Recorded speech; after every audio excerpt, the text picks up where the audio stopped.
What is up, everybody? Welcome back to another episode of Lynx Lounge. We're talking about arcade ports, and we're talking about an arcade cabinet that was pretty obscure. I never really played this one. I never got my hands on this one, but I do know that it was an arcade cabinet.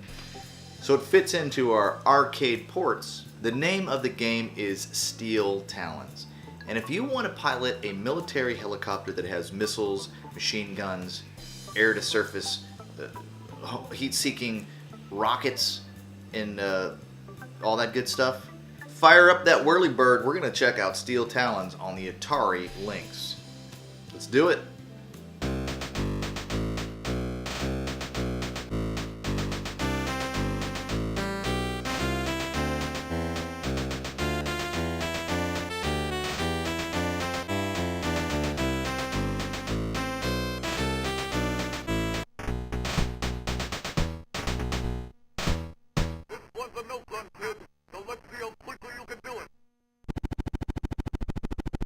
How does this play on the Atari Lynx? Well, I've never really flown a helicopter before in real life. Believe it or not, I've never done that.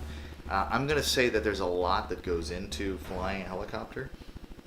There's also a lot that goes into flying your helicopter on the Atari Lynx. It's a good thing I have a lot of buttons because I'm going to need them.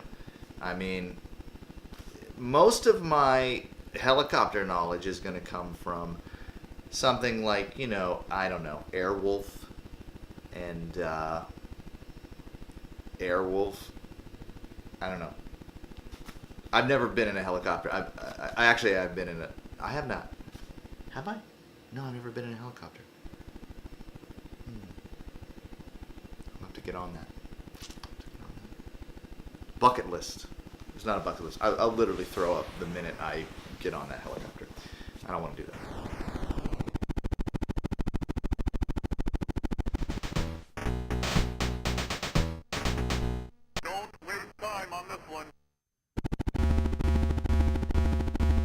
So the Atari Lynx has a lot of buttons, and you're going to need those buttons because there's a lot going on in this game. You have to steer, you have to avoid enemy fire and enemy ships that are coming at you.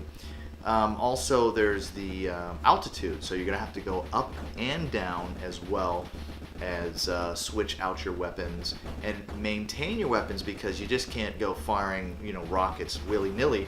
You got to, really hold on to those rockets and use them when necessary.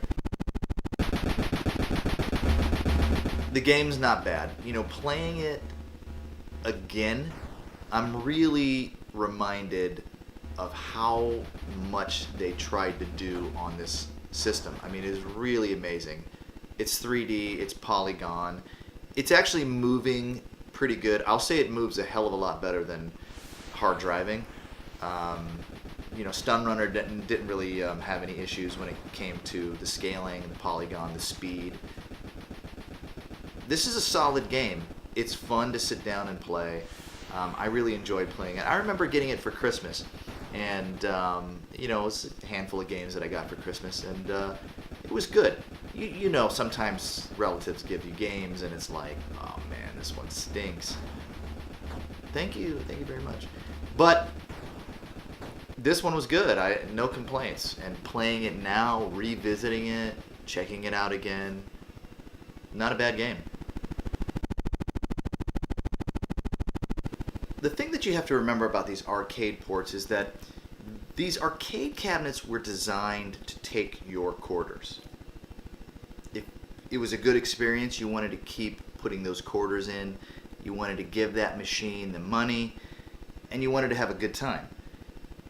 When you port this over to a handheld system or a home system, you have to kind of tweak the gameplay a little bit because you want to keep people wanting to play the game without feeling like, I got to keep continuing, I got to keep, it's not like it's eating my quarters, but there is a little bit of translation that takes place with a game like this.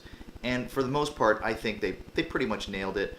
You sit down, you have your mission briefings, you see what the objective is, and then you go fly your helicopter, and you try to get to the next mission. Pretty simple.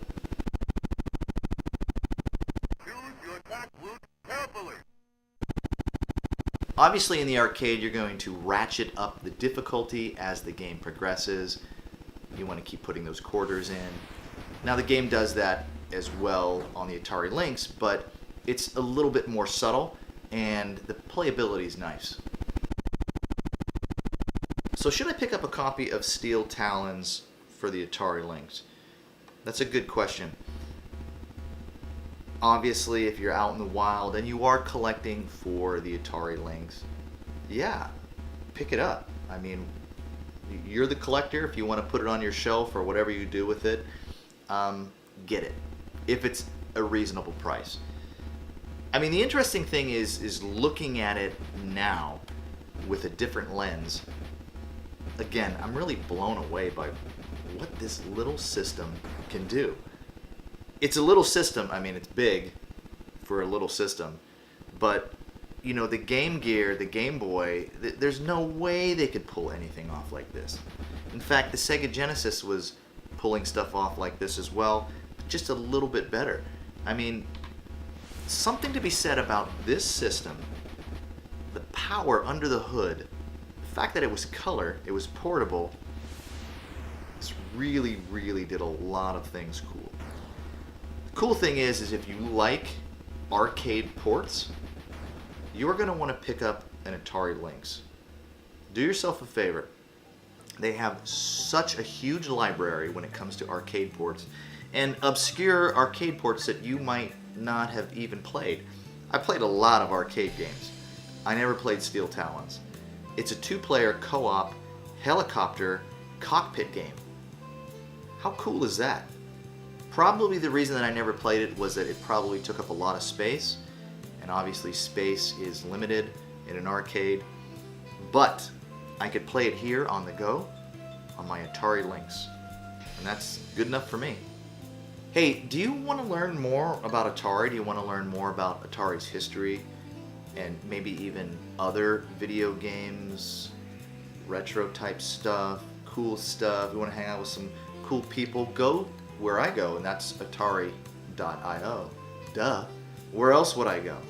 Atari.io is a great place to hang out. Check that out.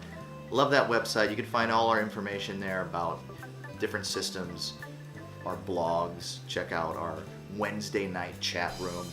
And what else? Oh yeah, High Score Squad. That's cool. You know, see if you got what it takes. See if you got the guts to get in that High Score Squad. Check it out. Thank you for joining me on another episode of Lynx Lounge. I hope to see you soon. Check out 7800 Avenue. Check out Jagbar. We're going to shoot some more episodes here soon. And catch you on the flip side. See ya. Check out Atari.io for the very best in retro life and classic gaming. From Atari to Nintendo, Sega, TurboGrafx, and beyond. Atari.io